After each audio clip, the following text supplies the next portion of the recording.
Assalamualaikum warahmatullahi wabarakatuh. Kabajamtootaaf jaalatamtoota hordoftoota Zeenuutu hunda keessanuu bakka rabbisaati kanaan isin gahe har'a waan ajaa'ibaa warri haadha faateetiif gabbaddanaa teefaaxee eerumuu heddii kamastaraa abbaa qabeenyaa Dubaay jiru sanitti jechuudha. Baga gammaddan isiniin jedha. Baga gammaddani kun sagalee tanaa dhaggeeffadhaa isiniin jedha xiqqoome.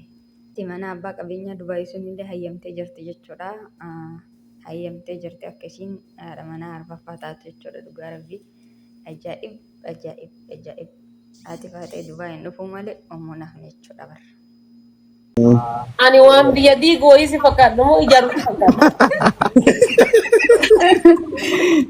Babar waan biraa osoo hin taane haati faatee amma waa maraaf iyyuu waa hedduu nu taati. Isinii galee jiimii kaastillee waan ta'eef. Gaafa san caammaa Kana kun baraadha suuteesiiti yaa'a. Badee. akka taphataa Baarsaa fi Unnaa kan deemaaraan maammee sagalee isaa dhageetu hin deemne tola soddaa. Waan jette hin deemna. Waa'ee fuudhaa kanan jaalattanii miti. Waa'ee fuudhaa kana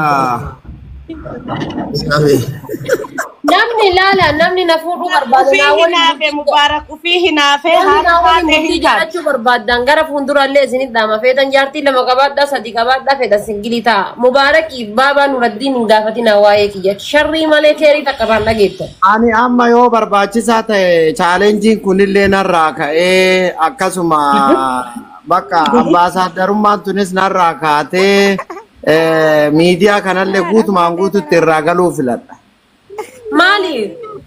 Yoo ati arbaaba keennatti arfaffaa ka heerumtu taate. Biyyi keessa nan galchin. Wallaahi nama aarsaa erga abbaan barbaade maal Anamma waraqata UN ka biyya kanaa waliin malee isaa ammaatti kafee ka'ee akka Dubaay deemu nan godhin illikii keessa nan galchin. Paaspoora ergi bakka eebba kiyyara dhufta abshir. Eebala Keessa nan galchin. badaa Paaspoora qabdaa arabaate. Baasa bora. Abbo arbaaba wallahi mucayyoon tun beeytani waan jetterraan gortu ani wallahi amma namni gariin qalbii godhaa waan kana dhugaa gooti mucattiin tun ta'a gad. Baata qaldiira jira gara waan dhugaarra jirra durayyuu. Sila arbaaba dhugeeffatuma eddamoo. Sanuu bara bakka Ummu Sudeesii jirtu dubbataa jiranii iyyuu. Ama beesi baata baadhaa obicha be musdeessi wata kira koon hin jiru. Abruun. Ani garuu yoo approoving ka dhufuuf taate paaspoortii yoo isin ka argattu taate akka nama argitanii Naa deebisa waa takka yaadina. akka nama biyyi takka kaartaa irraa haaqamtuu sanitti chaalenjii kanallee narraa haaqa. Naa baaba nuraddiin taa miira keessa nan galchina taa. Miira waliin haa eenyu taa. Nama kuma gayaa jira nama 888 mee abboo gadaa istiidiyoo kana guddisii fooloo haa godhani. Uummanni na jaalata ka akkuma hawaasni lafarraa na jaalatu ka hora miidiyaallee osoo ol bahillee ani. Feemasummaa du barbaade isin caala feemasi ta'uu danda'a. Ukkoon argitanii kun amma iyyuu jechuudha bar maqaa keessaniin bar nama meeqaati daawwatamu. Maal amma bar. Jaalala malee jibban argitan. Miidiyaa maa dubbate siin jechuun eegaa ban si argu saalfadheen ni seeman barbaanne ta'a jedhee manni si malee wallaahi ni taata feemas. Allah. Ilaalli ilaala arge jedhe gandi kenna tokko yoo mammaako amma bar promooshinii teena tana achi ilaallan argine. Kunoo. Kana fakkaataa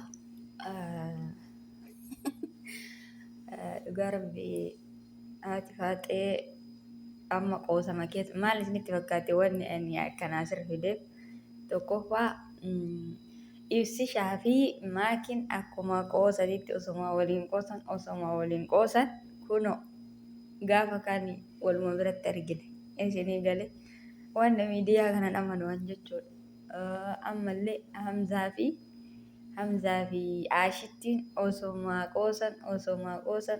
qoosan wal biratti dhugaa rabbi ammallee ibsuu fi obsillee beeytanii mitaa samuuna kana adeemsisan suuraa isii maxxansanii bira dhayxa jedhanii feekii olii gadi oofanii eeggasi kun biruma dhayxa dhufuu jedhanii nu sobaa dhaqanii waan miidiyaa kana amanu qoosaman ka'anii eegasii ma dhugeeffata uummanni. Kanaaf warree waati faatee heerumtee adii argitaniif harka baaftan hundi keessanuu jechuudha. Anillee waan danda'irraa wanni silaa warri kaayiroo ittiin beekame tokkokkii gubbarratti sadarkaa darbuudha. San amma ani odoo baankii Muhammad ibnu Salmaan illee cabsee gara cabsee leenca tokko darbuudha. Isin warri naannawa Riyaadiyyaa jirtan na gargaara isin jira warri Suudii keessa jirtan warri biyya Dubaayii biyya Imaaraati Beeruutii fi Bahreeniin faa keessa jirtanillee birmannaa naa godha isin jira. Ani bakka guyyaa san leenca hin darbaa leenca tokko moo hin darba jechuudha leenca tokko bakka kanaafi hadiyaa fakkeenyaaf wanni isaan itti gammadan leenca san darbuu waan ta'eef yaani sila hadiyaa sumarraan ashagee ergaatu waan ta'eef wanni isaan itti gammadan leenca darbuu san. Leenca san darbuudha. Leenca ani darbullee leenca tokko malee leenca addaati. Leenca addaati ka ilma wajjin jiru tokko jira amma immoo kiyya lakkuu dhaleeyyuu lakkuu dhaleeyyuu jechuudha. Akkasitti warri darbitan warri leenca darbuuddan harka baasanii walitti sassaabamne wal geenne hadiyaa waan jabduu godhamu jechuudha. Silaa isiin abbaa qabeenyaa itti heerumuu itti abbaa qabeenyaa namichi sun dhokatee kunoo miidiyaan eenyuun mucaasa maqaan isaa Nasrii Aanulee faa miidiyaa isaan qindeessan san irratti ol bahee dhokatee ana sogiyya akkuma dhokatetti osoo jiraatee wayya dhugaa rabbii maali naan jedha. Amma asirraa dhalaan kun kaan itti haasa'ee kun nu fuudhi jedhan kun maaliifuu haasofni akkana abbaa qabeenyaatiin hin malu jechuudha. Jechuun abbaa qabeenyaa maleeyyuu namuma aadii miskiina akka kiyyaaf keessanii kanaanuu haasofni bacancaraan namni asirratti ergitee oofu kun hin malu jechuudha namaan. Namni tokko jechuudha. Namni tokko kabajaa ofillee eeggatuudha. Dhugaa rabbii isheetti obboleeyyan ta'e qosaadhaa miti. Namni tokko kabajaa ofiitii fi namni illee isa kabajuudha. Akkasuma immoo ani haa boonu hin jenne boona miti. Boonni amaloota shayxaanaa irraa tokko jechuudha. Boonuun nama ofirratti ilaalanii akka argan deemuun sun amaloota shayaaxiinaa irraa tokko. Boonu miti. Fakkeenyaaf abbaan miskiinaa yatiimaa warra abbaan qabne warra rakkataa kana bakka ilaalaa hin ergaaf jechuudha. Garuu as gubbarra bahee xiqqalleen guddalleen argitee kaayoo yookiin kun beerri nu fuudhi jettiin dhiirrillee bakka hin jiraa miti. Wanni akkana kun garuu wallaahi waan kiiloo nama buusna fakkaata jechuudha. Maaliifuu namni haga tokko argitee kontorro jedheetiin boonee samii kana ga'ee deemu osoo hin ta'in bakka hin jiraa miti. Bakka achumatti miidiyaa kana dhiisee akkuma dura dhokatee haadha manaa silaa sadii fuudhee miira arfaffaan arfaate heddiimi arfanii wajji arfan guuttatee arfaate illee fidatee odoo miidiyaa kana dhiisee taa'ee wayya jechuudha. Miidiyaa amma nuti irratti dalagaa nuti irratti dalagaa amma miidiyaa inni haa taa'u hin barbaachisu jechuudha isaaf. Inni abbaa qabeenyaatiimi abbaa qabeenyaa eegatee qabeenya ofii yeroo iyyuu hin qabu inni yeroo abboo hojjettoota guure amma takkaallee jennu dheengadda mucayyoo wayiitiin jechuudha. Inni dhuftee waggaa lamaan koontiraata dhuftaa jedha. Koontiraata waggaa lamaan erga dhufte silaa kumaan kafalaa fi mitiire kuma imiiraati jechuudha. Mee mucattii san abbaa qabeenyatii miree achitti ergee fi haadha isaa bira haa teettu maal godhaa fidee achi hojjechiisa. Inni Oromoodha. Oromoonni fiddeetiin haadha ofii bira nuhuu ormatti wanni biyyaa baaneef argitanii kaawwanni dhamale fakkeenyaaf inni Oromoodha miti Oromoodha inni achirraa fidee as dalagi jedheen hamilee namaatiif hin ta'u jechuudha. Maaliif garuu dalagaan dalagaadha. Haa ta'u garuu inni saba ofii dhiiga ofii waan ta'eef silaa birri isiin waggaa lama isa bira dalagdu san abbaa qabeenyaa eegatee ergeefi achumatti akka isiin jireenya haadha ofii wajjin fooyyessitu godha silaa jechuudha. Haadharra biyyaan baasu isinii galee akkas ture achi obboleessi keenya aslii miti naasiraanuu lirabbi sarraa jaalatu ati amma biyya ba'uun siin hin malu biyyaa hin bahiniiti. Argitee achumatti wanni waggaa lama dalaytu si haa ergamu anillee si ergaa jedhee mucaan sun gara hedduutti beekama. Maashaallah. Akkana kana fakkaata isiniin jedha. Namichi kun dasirra Oromoon takkaa ol fuutee wajji shaayii dhuyitee eegas shaayii namarratti nayite. Dhugaa rabbi ani osoo kiyya miidiyaa kana hin dhiisa. Miidiyaan kun hin malu miidiyaan kun jechuudha. Nutu jechuudha nutu irratti hojjeta miidiyaa gannu haa lakkisu abbaan qabeenya maal asirraa godha asirraa maal godha gara keessatiin gara waan tokko ilaaleen hin jenne inni tokko ilaalee rakkataa achirraa ilaalee lakkoofsa fudhatee haa gargaaru. Isinii galee namni ol nama buutee eegas unoo lafa kanarra gadi nama kaaya. Saa walala inkijibe ummatti inkijibne dhugaa.